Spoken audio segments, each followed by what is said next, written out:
Meus irmãos, eu convido vocês a abrirem suas Bíblias no Evangelho segundo Lucas, que é o livro que o reverendo Wagner está expondo, né? E ele me pediu para dar continuidade à exposição do Evangelho segundo Lucas. Peço que você abra a sua Bíblia no capítulo de número 11. E o texto que nós iremos hoje ler e que nos servirá de base para a mensagem desta manhã é dos versículos 33 a 36 do capítulo 11 do Evangelho segundo Lucas. E a palavra de Deus aqui nos diz da seguinte maneira: ninguém, depois de acender uma candeia, a põe em lugar escondido, nem debaixo do alqueire, mas no velador, a fim de que os que entram vejam a luz. São os teus olhos a lâmpada do teu corpo? Se os teus olhos forem bons, todo o teu corpo será luminoso. Mas, se forem maus, o teu corpo ficará em trevas. Repara, pois, que a luz que há em ti não sejam trevas. Se, portanto, todo o teu corpo for luminoso, sem ter qualquer parte em trevas, será todo resplandecente como a candeia quando te ilumina em plena luz. Oremos.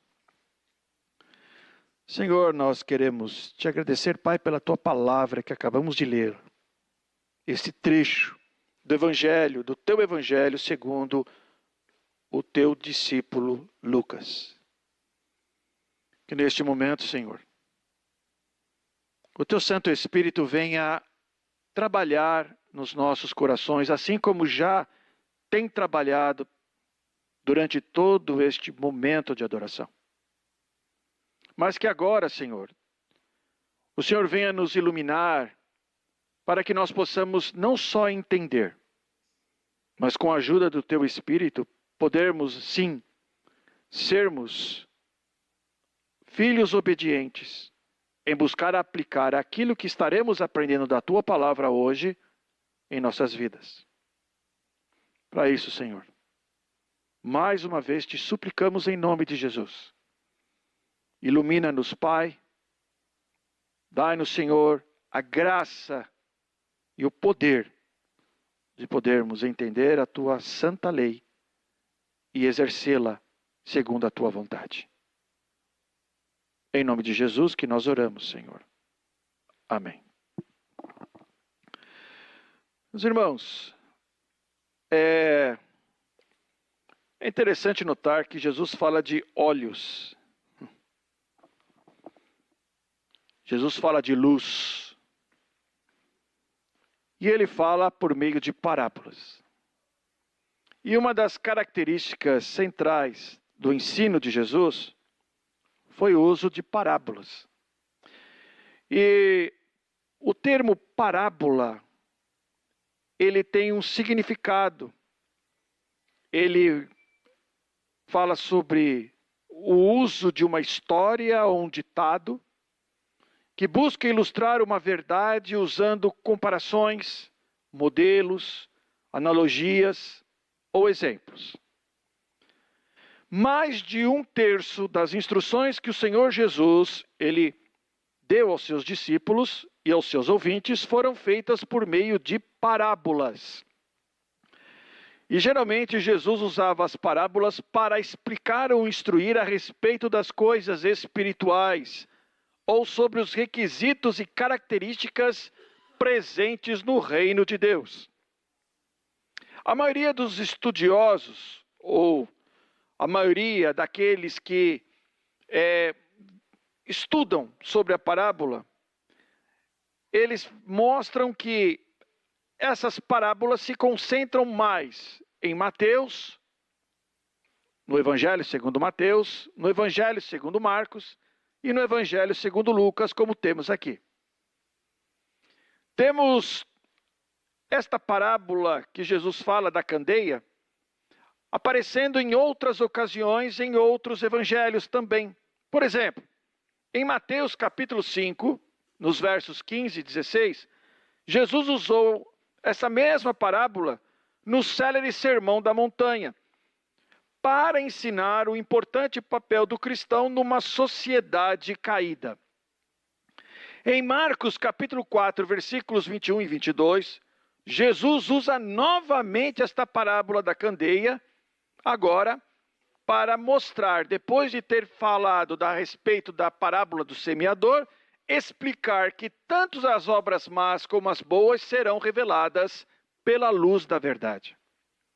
E aqui no texto que acabamos de ler de Lucas capítulo 11, e sendo em Mateus capítulo 6, versos 22 e 23, o texto paralelo a esse, Jesus usa esta parábola da candeia para ensinar agora sobre a boa visão. E nessa exposição, o Senhor nos mostra a importância de cultivar uma vida espiritual de santidade.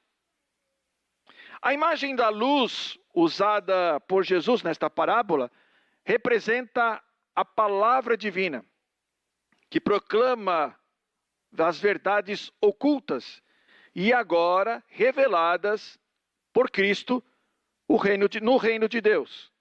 Outro ponto importante na parábola é que devemos entender o que significa a figura do olho, principalmente quando é usada na Bíblia.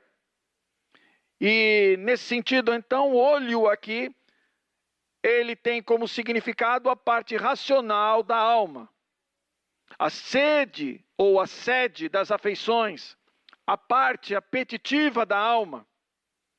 O olho, como Jesus mesmo coloca aqui, é a luz do corpo. Ele é aquele órgão que acolhe a luz exterior para que com ela conduzir bem o corpo inteiro.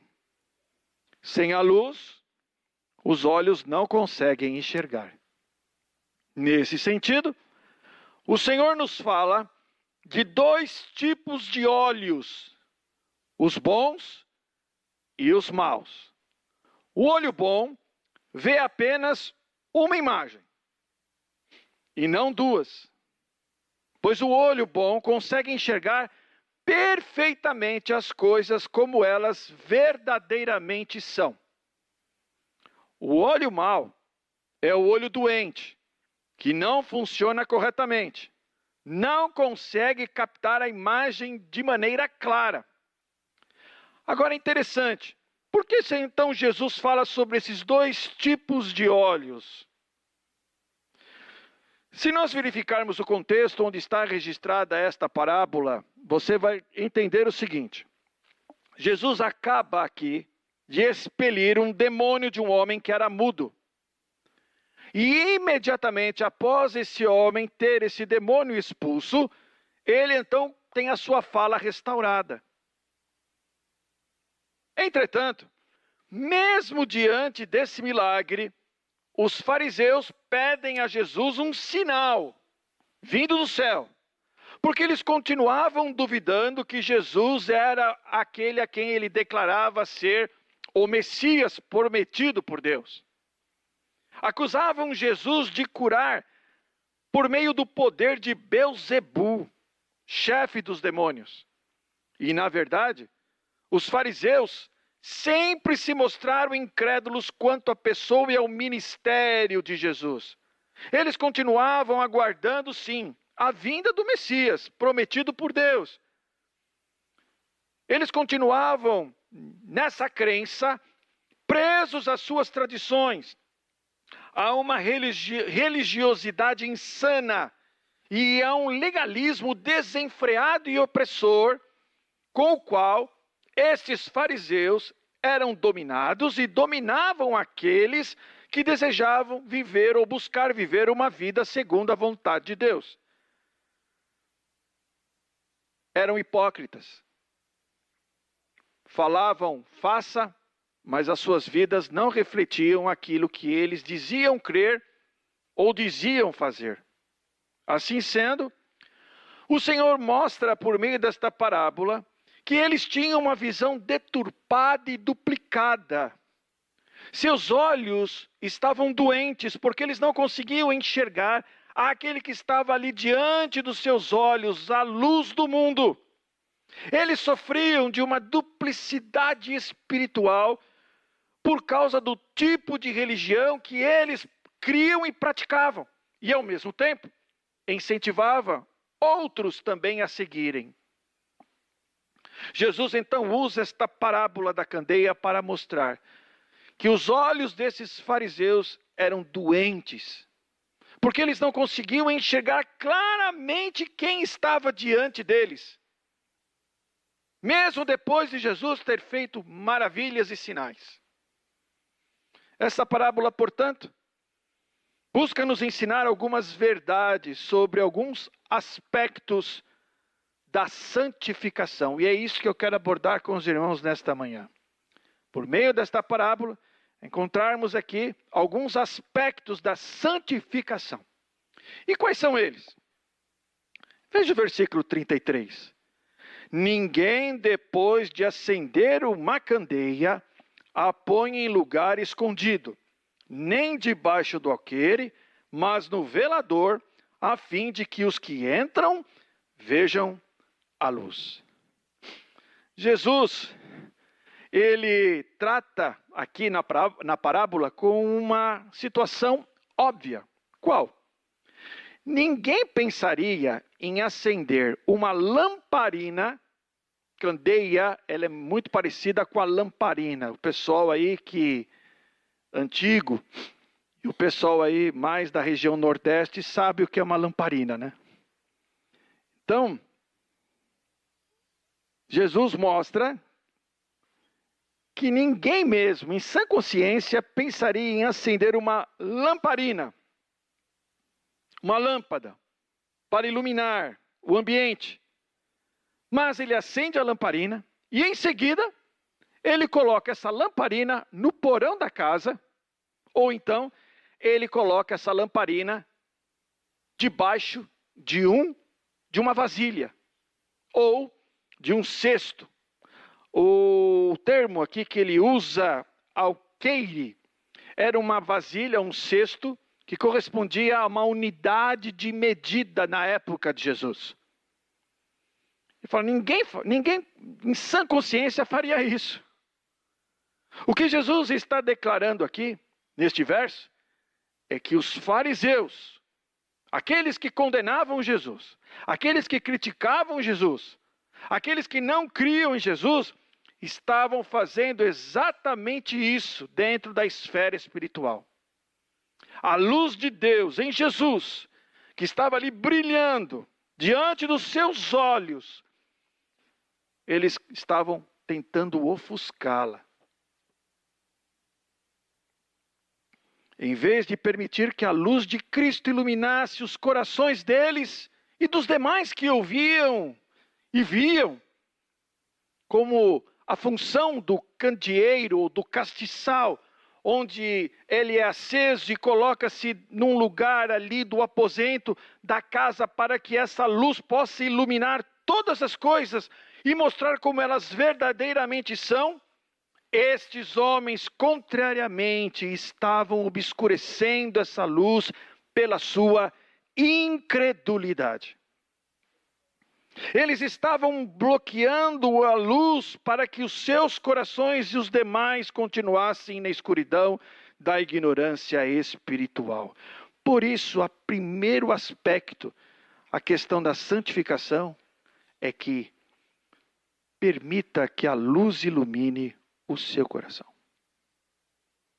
Permita que a luz ilumine o seu coração.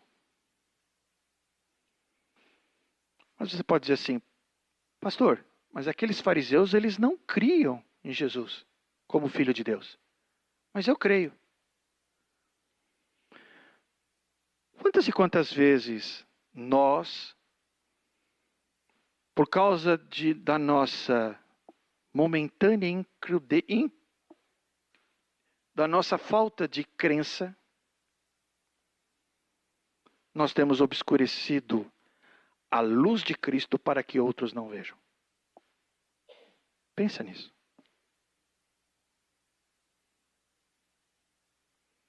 Pense em quantas vezes pessoas que não conhecem o amor e a graça de Jesus Cristo chegam para você e contam um problema, contam uma questão, e você diz assim: não tem jeito mesmo.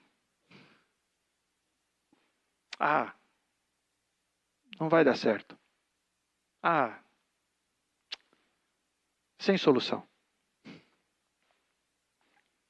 Eu já vi isso.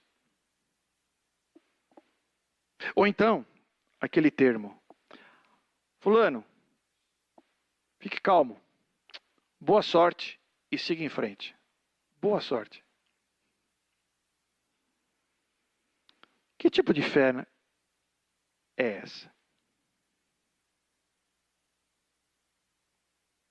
É interessante que quantas e quantas vezes, por causa das nossas atitudes impensadas, demonstrando momentaneamente a falta de confiança no poder de Deus, nós temos obscurecido a luz de Cristo a outros que ainda não conhecem o poder de Deus.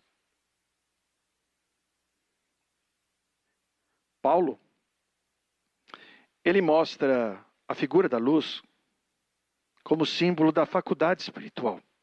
Em Efésios capítulo 1, versículos 18 e 19, ele diz assim: iluminados os olhos do vosso coração para saberdes qual é a esperança do seu chamamento, qual a riqueza da glória da sua herança nos santos e qual a suprema grandeza do seu poder para com os que cremos, segundo a eficácia da força do seu poder. Paulo mostra, e assim, seguindo o exemplo e o ensino de Jesus, Paulo mostra por meio da faculdade espiritual do homem que o Espírito Santo, através da palavra de Deus, ele ilumina os nossos corações, mostrando aquilo que é mais importante para nós, ou deveria mostrar o que é mais importante para nós: as riquezas espirituais. A fé em Jesus, o destino do homem no plano de Deus, a herança que o pecador justificado tem em Cristo e tantas riquezas que Deus tem concedido aos seus amados. Se essa faculdade de enxergar estas coisas na palavra for fraca, em virtude da enfermidade dos nossos olhos, a maneira correta de ver e entender as riquezas celestes que Deus nos entrega em Cristo Jesus e que Ele registra em sua palavra, essas ricas promessas, esse homem, por esta falta de olhar corretamente, de um olhar sadio, por falta disso, esse homem terá uma ideia distorcida sobre os próprios desígnios e propósitos da vida. E é por isso que tem tanta gente que está na igreja e que ainda não consegue ver essas coisas. Não consegue ver essas coisas. Muitas vezes bloqueiam a luz para que o descrente não consiga enxergar a luz de Cristo na vida do crente. E quantas vezes este crente, por ter olhos ruins, não consegue enxergar as riquezas espirituais que Deus tem prometido e concedido aos seus amados. Por isso, permita que a luz de Cristo ilumine o seu coração. O segundo aspecto da santificação, Jesus mostra nesta palavra no versículo 34, onde ele mostra que a nossa visão não pode ser cristalina se os nossos olhos não forem bons. A nossa visão não pode ser cristalina se os nossos olhos não forem bons. Eu lembro, recentemente, quando eu falo recentemente, foi há uns 3 anos atrás. Eu estava com problema na vista, não estava conseguindo enxergar claramente as coisas. Fui no oftalmologista, ele disse assim: o senhor precisa fazer a cirurgia de catarata. Falei: ok, doutor. Me tiraram o cristalino e colocaram uma lente. E depois de ter colocado a lente, um novo cristalino, comecei a enxergar as coisas de uma maneira mais nítida que antes. Mas é interessante que quando você faz a operação de catarata, você faz um olho primeiro. E depois de uns 20 dias, você faz o segundo olho. Então você fica com um olho bom e fica com um olho ruim. E aí você vê a diferença quando você fecha um olho e abre o outro. Jesus diz assim, versículo 34. São os teus olhos a lâmpada do teu corpo. Se os teus olhos forem bons, todo o teu corpo será luminoso. Mas se forem maus, o teu corpo ficará em trevas. Quando os olhos de uma pessoa estão em boa condição, todo o corpo, Jesus diz, será iluminado. Por quê? Porque ele verá perfeitamente e ele saberá exatamente o que ele deve fazer. O contrário é o que ocorre quando, por causa de algum problema nos olhos, essa pessoa não conseguirá ver as coisas claramente. E quando tenta caminhar, ele vai tropeçar. Em Apocalipse capítulo 3, o apóstolo João escreve o seguinte, na declaração que Jesus traz à igreja de Laodiceia. Estou rico e abastado, não preciso de coisa alguma e nem sabes que tu és infeliz, sim, miserável, pobre, cego e nu. Aconselho-te que de mim compres ouro refinado pelo fogo para te enriqueceres, vestiduras brancas para te vestires, a fim de que não seja manifesta a vergonha da tua nudez, e colírio para ungires os olhos, a fim de que vejas.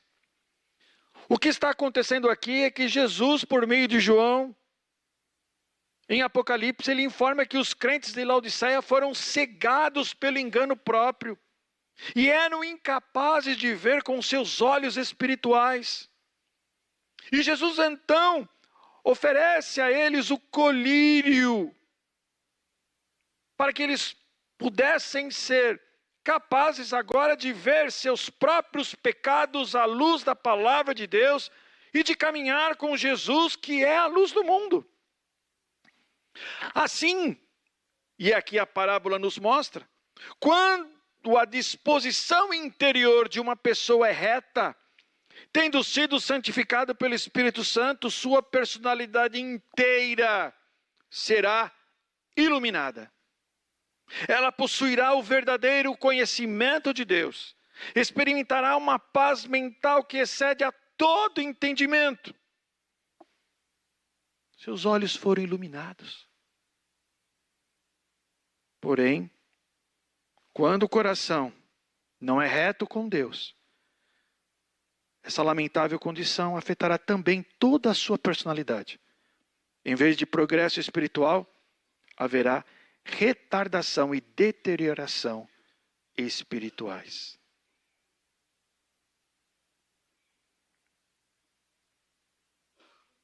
Jesus está mostrando, se seus olhos forem bons, você conseguirá receber a luz de maneira correta. Mas se seus olhos forem ruins, seu coração continuará em trevas. E era isso que estava acontecendo com os fariseus. Seus olhos estavam doentes. Eles não conseguiam enxergar diante deles a beleza do Salvador. A graça redentora do Senhor Jesus. O amor inesgotável e a misericórdia eterna que reside no Filho de Deus. Eles não conseguiam enxergar isso. Porque seus olhos eram maus. Seus olhos estavam voltados apenas, como dissemos, para as suas tradições, para o seu legalismo, para as suas críticas, para as suas amarguras. E quantas vezes nós também não temos sido assim? nossos olhos voltados para as deficiências do próximo, para as amarguras que o próximo nos trouxe. Quantas e quantas vezes. E temos nos esquecido de que os nossos olhos devem estar voltados para a luz do mundo. Porque Ele mesmo diz aqui: são os teus olhos a lâmpada do teu corpo. A luz que entra por eles iluminará todo o meu corpo.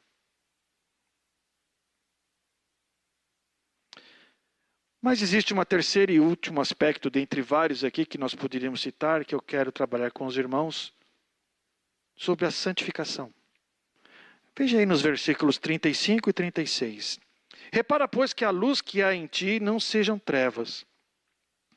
Se, portanto, todo o teu corpo for luminoso, sem ter qualquer parte em trevas, será todo resplandecente como a candeia quando te ilumina em plena luz. Jesus mostra aqui uma gloriosa promessa.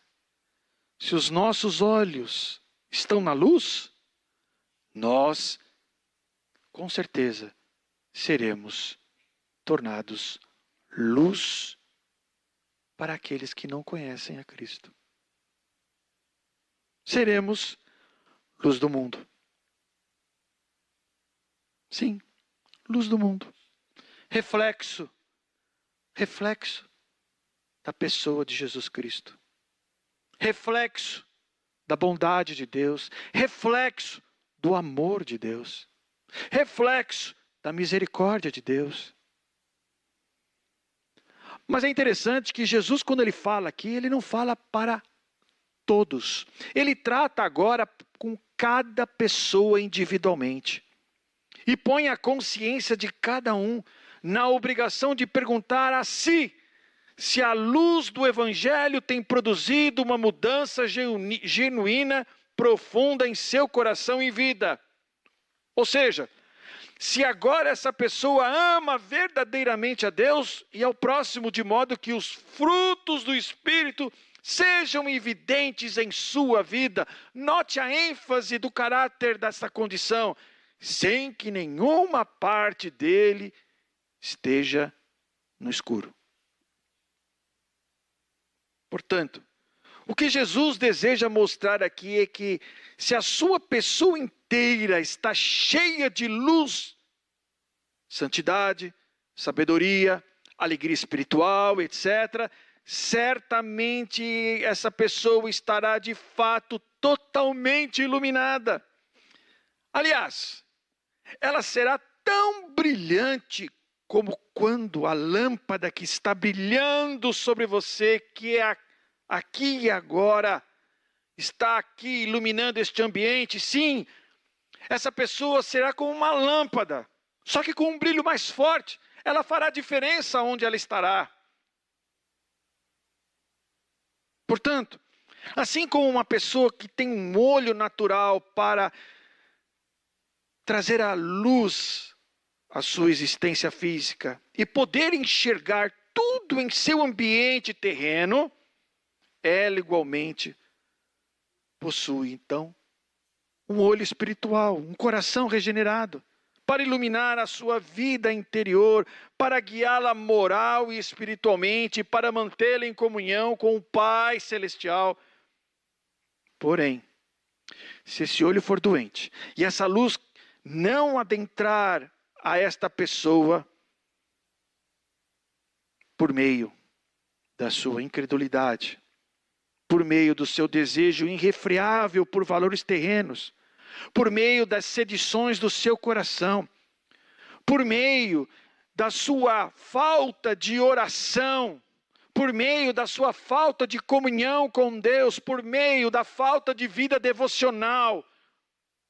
Então, como diz Jesus, será essa pessoa mergulhada numa imensa escuridão, já que o seu próprio olho, que tem a capacidade de captar a luz, ele está sendo obscurecido pela manta do pecado, pela cortina do pecado. Eu quero aqui concluir colocando aqui para você o seguinte: quando um homem professa a Deus como seu Senhor e Salvador, ou melhor, Cristo como seu Senhor e Salvador, ele precisa tomar cuidado. Muito cuidado. Não basta crer apenas. Ele precisa exercitar a sua fé. Sim, exercitar a sua fé. Ele precisa buscar refletir a luz, essa luz que agora o ilumina, a luz de Cristo na sua vida, para que todos aqueles que se encontram ao seu redor possam ver esta luz. Ele deve esforçar-se para tornar bem conhecidas as verdades que ele tem aprendido e ele tem buscado aplicar na sua vida, daquilo que a palavra de Deus lhe diz. Ele precisa deixar esta luz que ele recebeu de Cristo brilhar diante dos homens, para que estes homens possam ver a quem ele crê, a quem ele serve. E assim, ao mesmo tempo, estes homens sejam desafiados a crerem e ao mesmo tempo a unir-se a este Senhor, a luz do mundo. O homem regenerado em Cristo, portanto, ele recebe a fé para crer, mas ao mesmo tempo ele tem de se esforçar para manter erguida a lâmpada que o Espírito Santo de Deus lhe entregou, de tal modo que muitos a vejam e assim possam admirá-la e até mesmo, se for da vontade de Deus, crer nela. Essa é uma lição que o nosso Senhor ilustrou através da atividade do olho no corpo humano. Ele nos diz que se os nossos olhos forem bons, ou seja, se forem completamente saudáveis, a luz de Cristo ela penetrará e entrará no nosso corpo de uma maneira em que tudo isso influenciará o nosso coração, o nosso caráter. E não haverá um ponto sequer sem luminosidade. Mas, se ocorrer o contrário, essa pessoa estará mergulhada em densas trevas. Portanto, como podemos identificar se o coração de uma pessoa é íntegro na vida cristã? Quais são as marcas de um coração íntegro? Nós podemos responder essas perguntas com uma outra pergunta.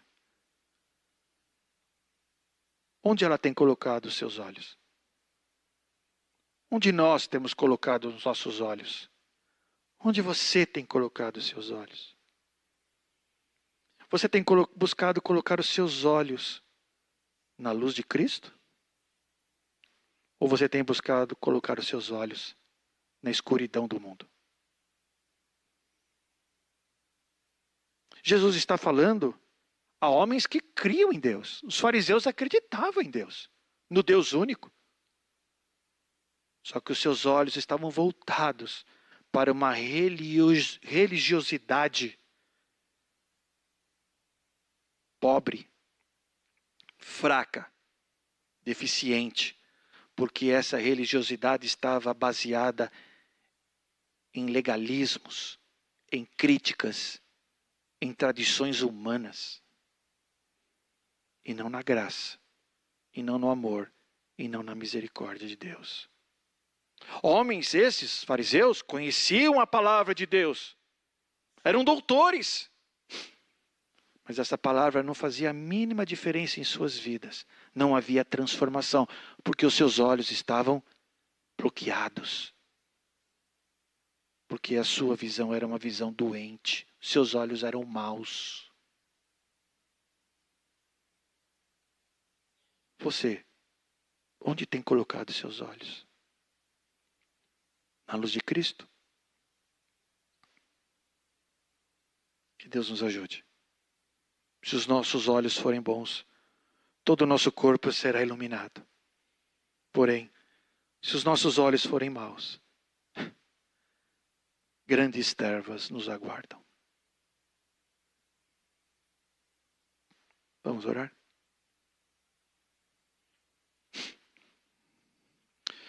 Senhor, nós queremos em nome de Jesus pedir perdão, pedir a tua misericórdia, porque quantas e quantas vezes nós temos posto os nossos olhos naquilo que não trabalha na nossa santificação. Os nossos olhos muitas vezes, Senhor, estão naquilo que a nossa carne deseja. Os nossos olhos estão naquilo que os nossos desejos eles almejam. Os nossos olhos muitas vezes, Senhor, estão naquilo que não fazem parte dos teus propósitos. Quantas e quantas vezes, Senhor? E nos esquecemos, Pai, que a luz de Cristo é que nos dirigiu os nossos passos, esta luz graciosa até a tua presença, Senhor. Essa luz que iluminou o nosso coração e desnudou os nossos pecados. Essa luz que nos trouxe o entendimento de que, sem Cristo, éramos os mais miseráveis dos homens.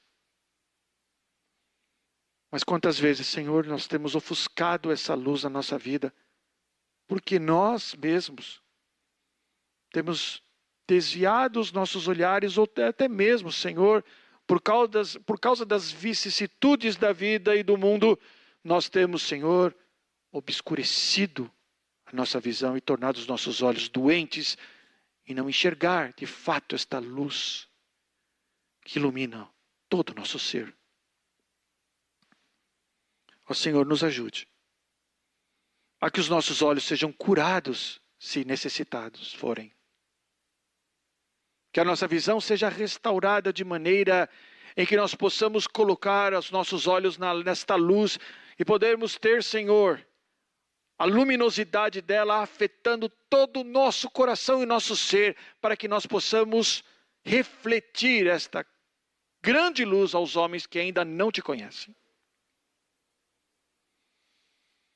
Ó Senhor, abençoa a minha vida, abençoa a vida dos meus irmãos, abençoa a vida da tua igreja, Senhor.